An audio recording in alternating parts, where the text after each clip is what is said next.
Hello everyone. आज हम economics class +1 का फर्स्ट लेक्चर लेकर आ रहे हैं, जिसमें हम सिर्फ इंट्रोडक्शन के बारे में बात करेंगे। सब्जेक्ट क्या है, क्या चीज़ें पढ़ेंगे इकोनॉमिक्स में, थोड़ा सा बस इंट्रोडक्शन वाला पार्ट है आज, उससे ज़्यादा नहीं।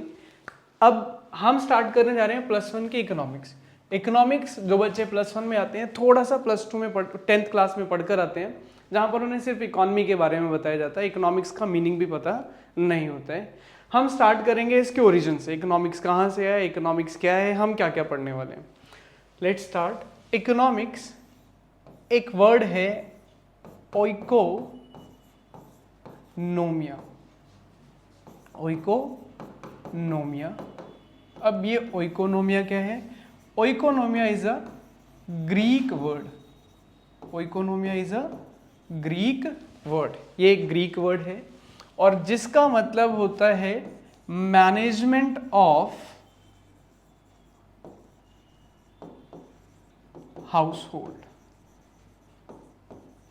ओइकोनोमिया का मतलब क्या होता है? Management of house hold. Management of house hold क्या है? हर घर की एक बड़ी कॉमन सी प्रॉब्लम होती है, हमने मूवी भी देखी है, आमदनी अठन्नी और खर्चा रुपया। यानी कि क्या समस्या है हर घर की? लिमिटेड इनकम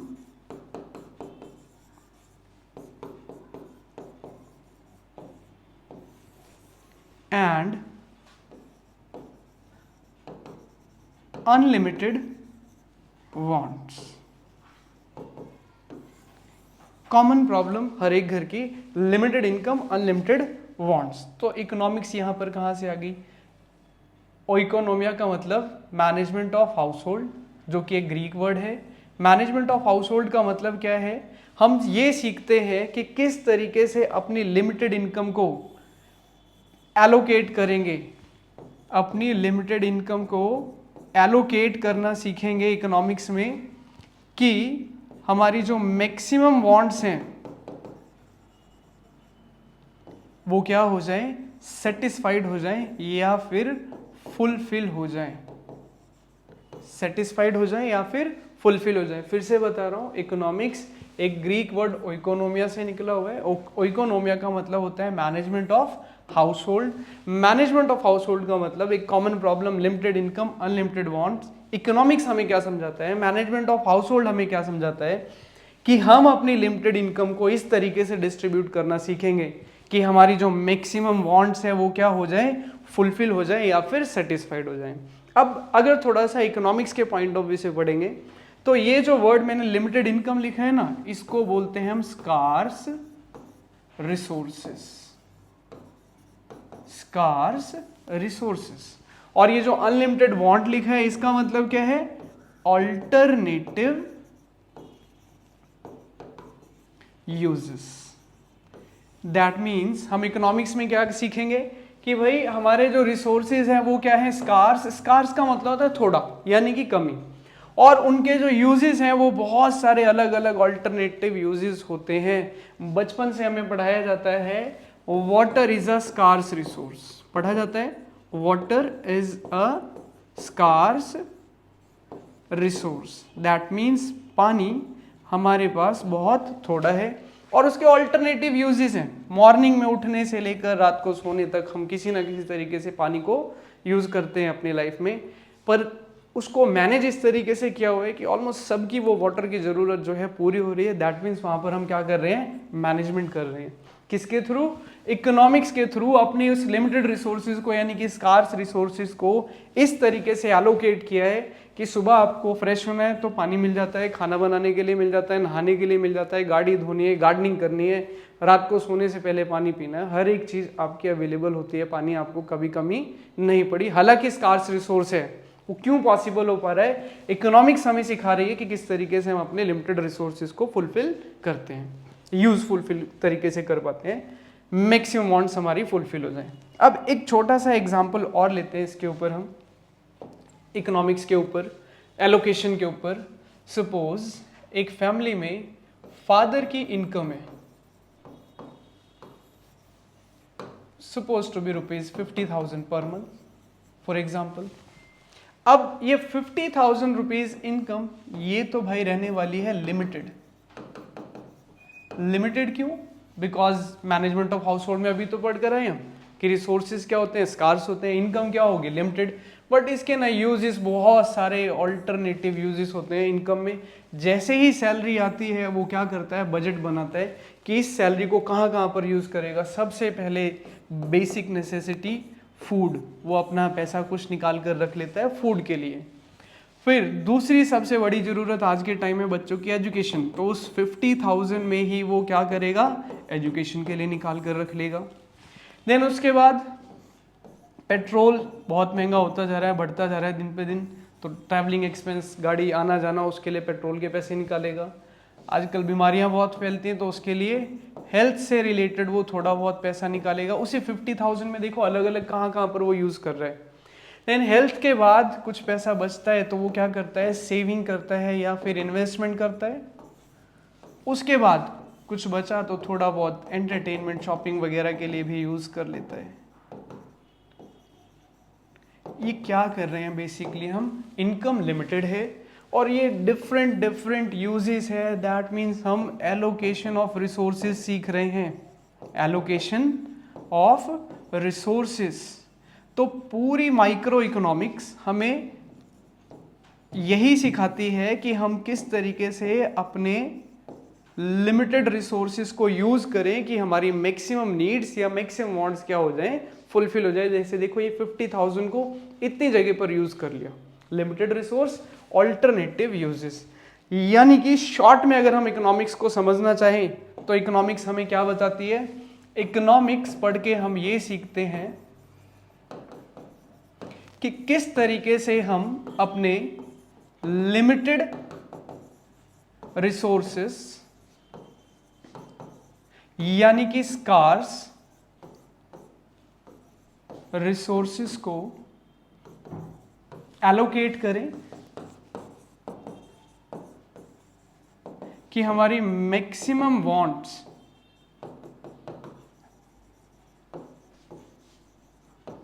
सेटिस्फाइड हो जाए या फिर फुलफिल्ड हो जाए। ये इकोनॉमिक्स में थ्रू आउट द सिलेबस या जब तक हम इकोनॉमिक्स पढ़ते हैं यही चीज पढ़ते हैं माइक्रो इकोनॉमिक्स में बेसिकली। अब थोड़ा सा और आगे चलते हैं। इकोनॉमिक्स को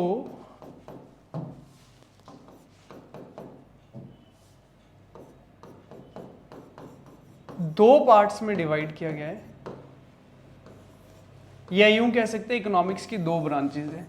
वन इज माइक्रो इकोनॉमिक्स बोलेंगे, यहां पर मैं सिर्फ माइक्रो लिख रहा हूं, एंड अदर इज मैक्रो। दोनों में डिफरेंस क्या है देखा जाए तो, दोनों में अगर मैं डिफरेंस देखूं तो माइक्रो में आई आया हुआ है, माइक्रो में आई, और मैक्रो में क्या आया है, ए। मेजर डिफरेंस तो सिर्फ यही है, आई और ए। अब आई और ए का क्या डिफरेंस है, आई रिप्रेजेंट करता है इंडिविजुअल को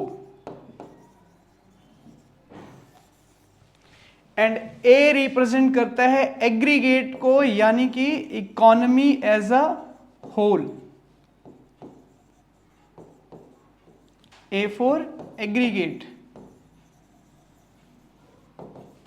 आई इंडिविजुअल, ए एग्रीगेट। जब हम इंडिविजुअल की बात कर रहे हैं तो एक व्यक्ति की बात कर रहे हैं, और एग्रीगेट की बात कर रहे हैं तो हम पूरी इकोनॉमी की बात कर रहे हैं। यानी कि माइक्रो इकोनॉमिक्स क्या करेगी, इंडिविजुअल लेवल पर इकोनॉमिक प्रॉब्लम्स को स्टडी करेगी, और मैक्रो इकोनॉमिक्स क्या करेगी, पूरी इकोनॉमी के पॉइंट ऑफ व्यू से इकोनॉमी को स्टडी करेगी। तो अब ये हुआ क्या, ये डिवीजन कैसे आया, क्यों आया, थोड़ा सा इसके बारे में जान लेते हैं हम। देखो 1920 इसको बोला जाता है ईयर ऑफ ग्रेट डिवाइड।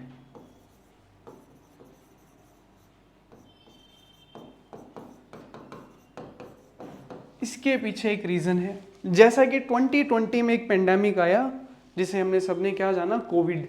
क्या हुआ उसकी वजह से, ऐसी बीमारी फैली कि सब लोग घर में बैठ गए, सारा प्रोडक्शन बंद, पूरी इकोनॉमी ठप हो गई थी। सिमिलर 100 साल पहले 1920 में स्पेनिश फ्लू आया था। सिमिलर बीमारी ये भी थी, इसमें भी लोग क्या थे, घरों में बैठ गए थे, प्रोडक्शन बिल्कुल बंद, और इस ईयर में पॉपुलेशन बहुत ज़्यादा डिक्रीज हो गई थी, बहुत सारे लोग मरे थे।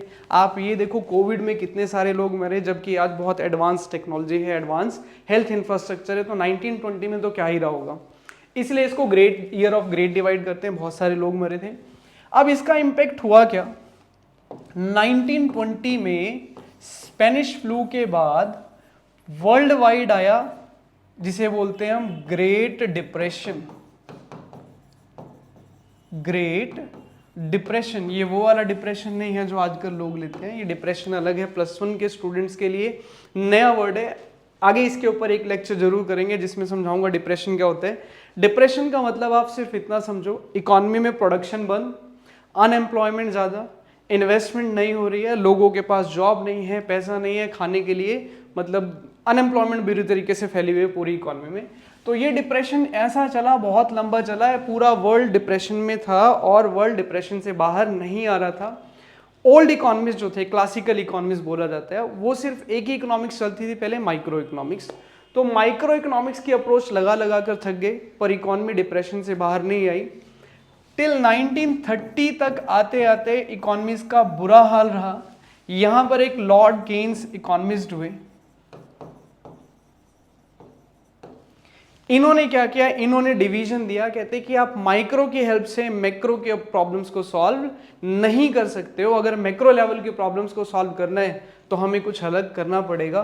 उन्होंने दिया मैक्रो इकोनॉमिक्स। उन्होंने क्या दिया, मैक्रो इकोनॉमिक्स। बहुत बड़ी बड़ी डेरिवेशंस करी उन्होंने, बहुत बड़ी बड़ी थ्योरीज लिखी, जिसमें से थोड़ा बहुत हम +2 में पढ़ेंगे मैक्रो इकोनॉमिक्स को। अभी फिलहाल हमें पढ़ना नहीं है, बस डिवीजन पता होना चाहिए। 1936 एग्जैक्ट ईयर था, 1930 से ये काम शुरू हो गया था मैक्रो इकोनॉमिक्स का आना। अब हमने अभी तक क्या क्या किया, थोड़ा सा क्विक रिकैप करते हैं, कुछ एक बातें मुझे उसमें से बतानी है। जैसे कि हम यहाँ पर बार बार एक वर्ड यूज कर रहे हैं, स्कार्स। स्कार्स वर्ड आ रहा है। स्कार्स क्या होता है, स्कार्स का मतलब होता है, स्कार्स वर्ड डिराइव्ड है स्कार्सिटी से, स्कार्सिटी। एंड स्कार्सिटी का मतलब होता है ऐसी situation where demand is greater than supply.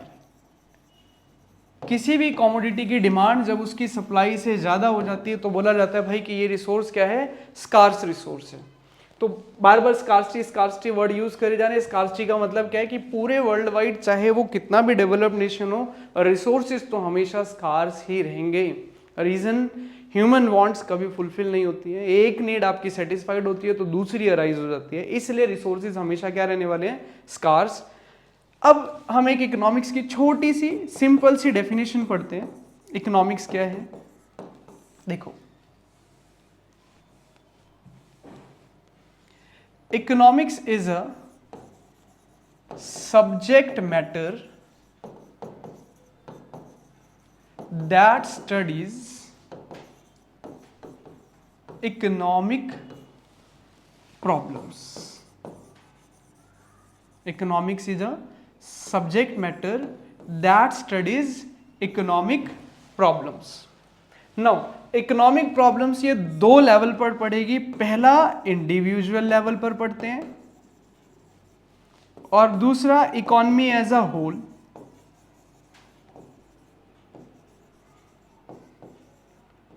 तो जब इंडिविजुअल लेवल पर पढ़ते हैं तो उसको क्या बोलते हैं, माइक्रो, और जब economy as a whole level पर पढ़ते हैं तो उसको क्या बोलते हैं, मैक्रो बोलते हैं। अभी तक यही पढ़ा हमने, इकोनॉमिक्स का मीनिंग पढ़ा, माइक्रो मैक्रो पढ़ा, ओरिजिन पढ़ा। नाउ एक वर्ड, जैसे मैंने आपको स्कार्स के बारे में बताया, स्कार्स क्या होता है, कमी, किसी भी चीज की डिमांड ज्यादा होना, सप्लाई कम। इकोनॉमिक्स की डेफिनेशन में क्या लिखा है मैंने आपको, economics is a subject matter that studies economic problems, that studies economic problems at individual level और at economy as a whole. तो अब ये वर्ड एक और अराइज हो गया हमारे पास, भाई इकोनॉमिक प्रॉब्लम्स क्या होती हैं, what are the economic problems. तो इकोनॉमिक प्रॉब्लम्स का मतलब समझते हैं।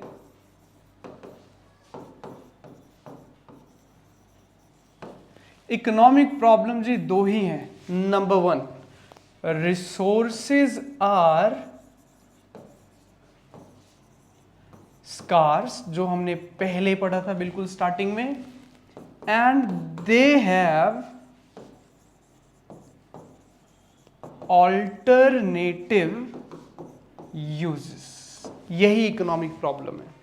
इकोनॉमी कोई भी होगी, चाहे वो यूएस से है, जितनी मर्जी डेवलप्ड है, चाहे वो अंडर डेवलप्ड है, इकोनॉमिक प्रॉब्लम का मतलब हमेशा यही रहेगा, क्या? Resources are scarce, they have alternative uses. तो हमने यहीं से स्टार्ट किया था। इकोनॉमिक्स में क्या पढ़ा था? इकोनोमिया। इकोनोमिया का मतलब होता है मैनेजमेंट ऑफ हाउस होल्ड, जो हमें क्या सिखाता है कि हम अपने लिमिटेड रिसोर्सेज को इस तरीके से यूज करेंगे कि हमारी मैक्सिमम वांट्स क्या हो जाए, फुलफिल्ड हो जाए।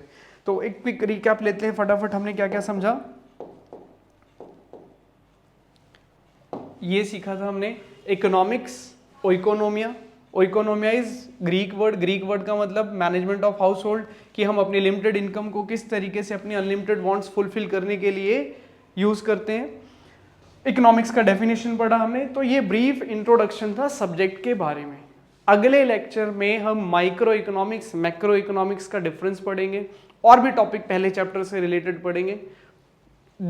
बेसिक आपको समझ में आ गया होगा इकोनॉमिक्स है क्या, तो होपफुली समझ में आया होगा। Thank you very much.